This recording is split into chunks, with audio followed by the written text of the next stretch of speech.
Assalamualaikum warahmatullahi wabarakatuh. Alhamdulillahi rabbil alamin. Wassalatu wassalamu ala asyrafil anbiya wal mursalin Sayyidina wa maulana Muhammadin wa ala alihi wa sahbihi wa alaina ajma'in. Rabbi shrah li sadri wa yassir li amri wahlul 'uqdatam min lisani yafqahu qawli, amma ba'd. Para pendengar rahimakumullah, tiada kata yang patut kita ucapkan pada kesempatan hari ini hanyalah mengucapkan syukur alhamdulillah kepada Allah Subhanahu wa ta'ala yang telah memberikan nikmat yang banyak, terutama nikmat iman dan nikmat Islam. Mudah-mudahan kita senantiasa mendapatkannya. Allahumma amin. Salawat dan salam dan tetap tercurahkan kepada baginda Rasulullah Muhammad sallallahu alaihi wasallam. Para pendengar rahimakumullah, pada kesempatan ini marilah kita bersama-sama menambah wawasan ilmu agama kita, ilmu Al-Quran, ilmu Al-Hadis,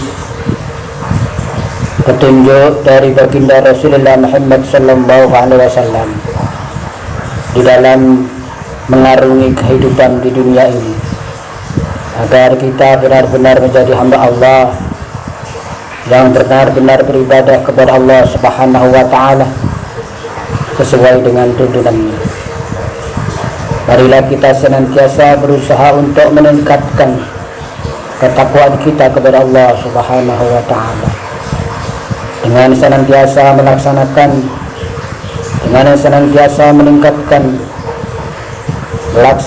perintah-perintah Allah Subhanahu wa ta'ala dan menjauhi segala larangan Allah Subhanahu wa ta'ala. Para pendengar rahimakumullah, marilah kita bersama mengkaji ilmu yang berkaitan dengan harta.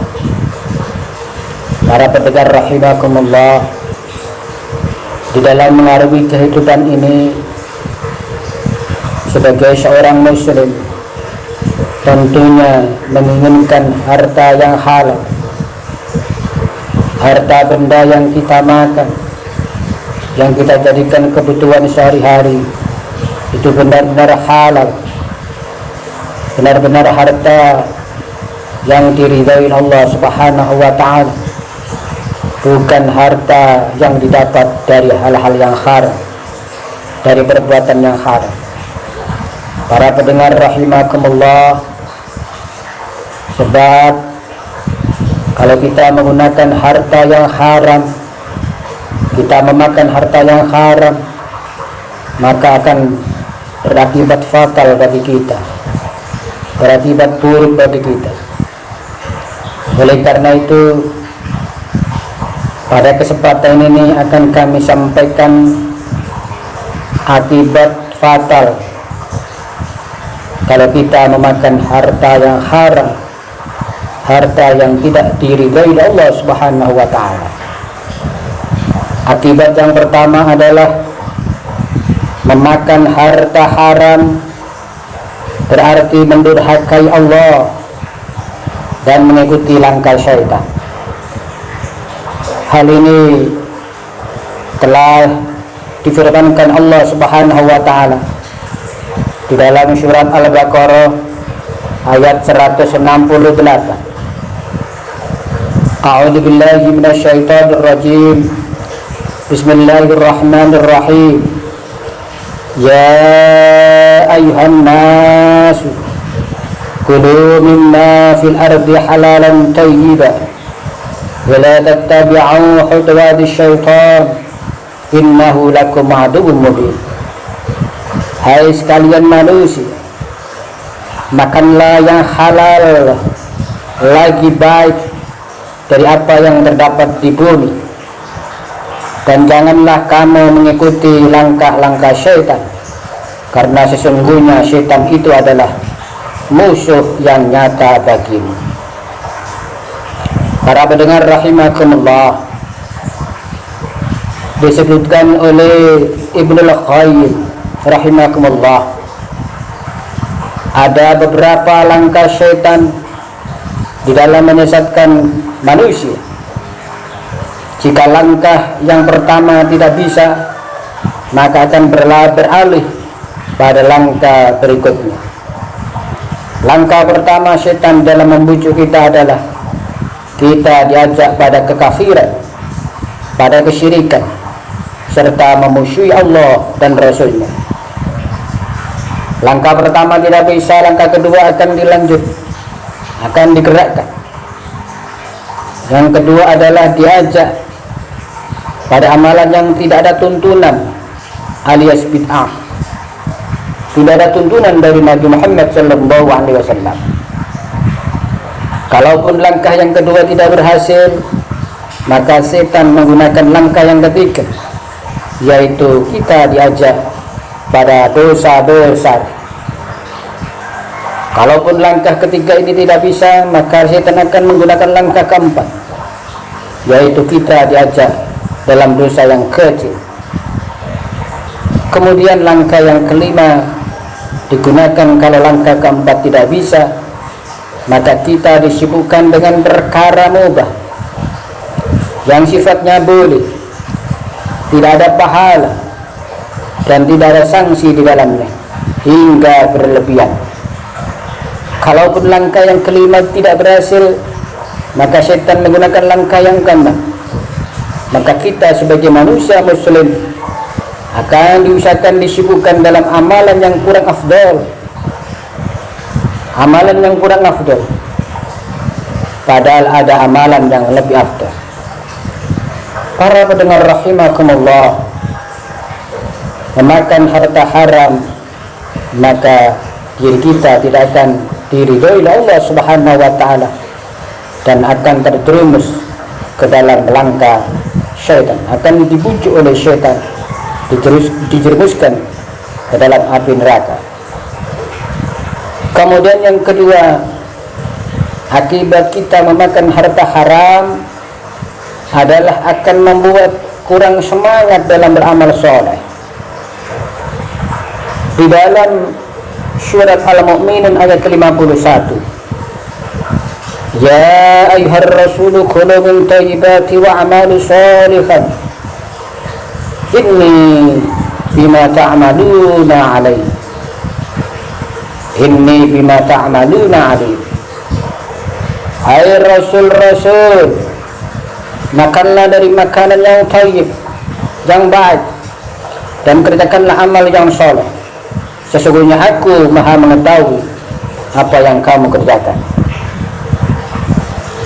Yang dimaksud adalah dengan makan yang thayyib di sini adalah makannya halal, sebagaimana yang disebutkan di dalam tafsir Al-Quran Al-Azim karya Ibnu Katsir, bahwa Ibnu Katsir rahimakumullah berkata, Allah Subhanahu wa taala pada ayat ini memerintahkan para Rasul alaihi salam untuk memakan makanan yang halal dan untuk beramal soleh. Memakan makanan yang halal dan beramal soleh ini disandingkan sebagai isyarat bahwa makanan halal adalah yang menyemangati untuk melakukan amal soleh. Para pendengar rahimakumullah, kemudian akibat yang ketiga kalau kita memakan harta yang haram adalah kebiasaan buruk orang Yahudi. Memakan harta haram merupakan kebiasaan buruk orang Yahudi. sebagaimana yang disebutkan dalam ayat yang artinya, dan kamu akan melihat kebanyakan dari mereka orang-orang Yahudi bersegera membuat dosa, permusuhan dan memakannya haram. Sesungguhnya amat buruk apa yang mereka telah kerjakan itu. Mengapa orang-orang alim mereka, pendeta-pendeta mereka tidak melarang mereka mengucapkan perkataan bohong dan memakannya haram? Sesungguhnya amat buruk apa yang telah mereka kerjakan. Surat Al-Maidah ayat 63 sampai 6, ayat 62 sampai 63. Di sini Ibnu Katsir rahimakumullah mengatakan bahwa Rabbaniyun adalah para ulama yang menjadi pelayan-pelayan rakyat mereka, yang melayani rakyat. Para pendengar rahimakumullah, kebiasaan orang Yahudi adalah memakan makanan barang yang haram, termasuk juga memakan makanan yang riba. Di sini disebutkan, maka disebabkan kezaliman orang-orang Yahudi, kami haramkan atas memakan makanan yang baik-baik yang dahulunya dihalalkan bagi mereka. Dan karena mereka banyak menghalangi manusia dari jalan Allah, dan disebabkan mereka memakan barang riba, padahal sesungguhnya mereka telah dilarang daripadanya. Dan karena mereka memakan harta benda orang dengan jalan yang batil, kami telah menyediakan untuk orang-orang yang kafir di antara mereka itu siksa yang amat pedih. Surat An-Nisa ayat 160 sampai dengan 161. Di sini Ibnu Katsir mengatakan bahwa Allah telah melarang riba pada kaum Yahudi, namun mereka menerjangnya larangan tersebut, dan mereka orang Yahudi memakan riba. Mereka pun melakukan pengelabuan untuk bisa menerjang riba. Itulah yang dilakukan mereka, memakan harta manusia dengan cara yang batil. Para pendengar rahimakumullah, siapa yang mengambil riba, bahkan melakukan tipu daya dan akal-akalan supaya riba itu menjadi halal, maka ia telah mengikuti jejak kaum Yahudi. Dan inilah yang sudah disyaratkan oleh Nabi Muhammad sallallahu alaihi wasallam. Para pendengar rahimakumullah, hadis dari Abu Hurairah radhiyallahu anhu, Nabi sallallahu alaihi wasallam bersabda yang artinya kiamat tidak akan terjadi hingga umatku mengikut jalan generasi sebelumnya sejengkal demi sejengkal, sehasta demi sehasta. Lalu ada yang menanyakan pada Rasulullah sallallahu alaihi wasallam, apakah mereka itu mengikuti seperti Persia dan Romawi? Maka Rasulullah sallallahu alaihi wasallam menjawab, selain mereka, lantas siapa lagi? Rawahu Bukhari. Dari Abu Sa'id Al-Khudri radhiyallahu anhu, ia berkata bahwa Rasulullah sallallahu alaihi wasallam bersabda yang artinya, sungguh kalian akan mengikuti jalan orang-orang sebelum kalian, sejengkal demi sejengkal, sasta demi sasta, sampai jika orang-orang yang kalian ikuti masuk ke lubang yang sempit sekalipun, pasti kalian pun akan mengikutinya. Kami para sahabat berkata, wahai Rasulullah, apakah yang diikuti itu? Yang diikuti adalah Yahudi dan Nasrani. Lantas siapa lagi ya Rasulullah? Rawahu Muslim. Ibnu Taimiyah menjelaskan, tidak diragukan lagi bahwa umat Islam ada yang kelak akan mengikuti jejak Yahudi dan Nasrani di dalam sebagian perkara. Ibnu Taimiyah menjelaskan hal seperti itu. Sebagian nanti umat Islam akan mengikuti jejak para Yahudi dan Nasrani. Kemudian akibat memakan harta haram yang berikutnya adalah badan yang tumbuh dari harta yang haram akan berhak disentuh api neraka. Hal ini pernah dinasihatkan oleh baginda Rasulullah sallallahu alaihi wasallam pada Ka'ab, yang artinya, wahai Ka'ab bin Ujrah, sesungguhnya daging badan yang tumbuh berkembang dari sesuatu yang haram akan berhak dibakar dalam api neraka. Rawahu Tirmidzi. Para pendengar rahimakumullah, memakan harta haram, tumbuh yang berkembang ini akan dibakar oleh api neraka. Dari hasil makan haram, makan makanan yang haram itu, makan barang haram, maka tubuh kita yang tumbuh akibat itu akan dimakan oleh api neraka. Para pendengar rahimakumullah, kemudian yang berikutnya akibat memakan harta haram adalah doa sulit dikabulkan. Dari hadis dari Abu Hurairah radhiyallahu anhu, ia berkata, Rasulullah sallallahu alaihi wasallam bersabda, yang artinya sesungguhnya Allah Ta'ala itu baik, thayyib, tidak menerima kecuali yang baik, dan sesungguhnya Allah memerintahkan kepada kaum mukminin seperti apa yang diberitakan kepada para rasul. Allah Ta'ala berfirman, wahai para rasul, makanlah dari makan yang thayyib, yang baik-baik, dan kerjakanlah amal soleh. Surat Al-Mu'minun ayat 51. Dan Allah Subhanahu wa taala berfirman, wahai orang-orang yang beriman, makanlah dari rezeki yang baik yang kami berikan kepadamu. Surat Al-Baqarah ayat 172. Kemudian Rasulullah sallallahu alaihi wasallam menyebutkan seseorang yang lama bepergian, rambutnya kusut, berdebu, dan mengadahkan kedua tangannya ke langit, lantas berkata, wahai Rabbku, wahai Rabbku, wahai Rabbku, wahai Rabbku, padahal makanannya haram, minumannya haram, pakaiannya haram, dan ia dikenyangkan dari yang haram. Bagaimana mungkin doanya bisa terkabul?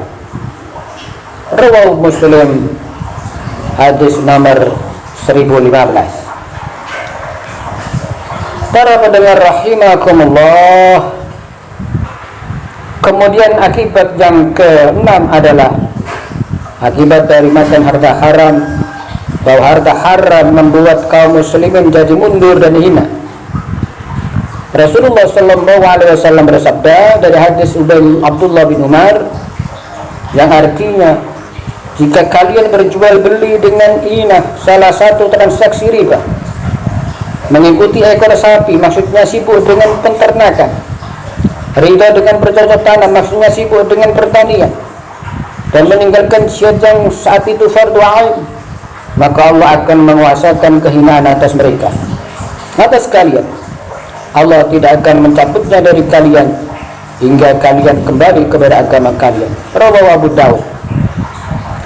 Para pendengar rahimakumullah, jadi akibat daripada harta haram adalah bahwa harta haram itu membuat kita kaum muslimin menjadi kaum yang mundur dan menjadi kaum yang terhina. Para pendengar rahimakumullah, kemudian yang berikutnya akibat memakan harta haram adalah dengan harta haram banyak musibah dan bencana terjadi. Dari Ibnu Abbas radhiyallahu anhu, Rasulullah sallallahu alaihi wasallam bersabda, yang artinya, apabila telah marak perzinaan dan praktek ribawi di suatu negeri, maka sungguh penduduk negeri tersebut telah menghalalkan diri mereka untuk diazab Allah Subhanahu wa ta'ala. Rawahu Al-Hakim. Para pendengar rahimakumullah, demikianlah akibat memakan harta haram. Mencukupi kebutuhan kita dengan harta yang haram, maka semuanya akan menjadi akibat yang buruk bagi kita. Kita tidak akan bisa memasukkan dalam perut kita kecuali dengan harta yang haram. Maka harta yang haram itu akan menyebabkan kita menjadi masuk neraka. Allah Subhanahu wa ta'ala murka kepada kita. Mudah-mudahan ada manfaatnya, kurang lebihnya mohon maaf.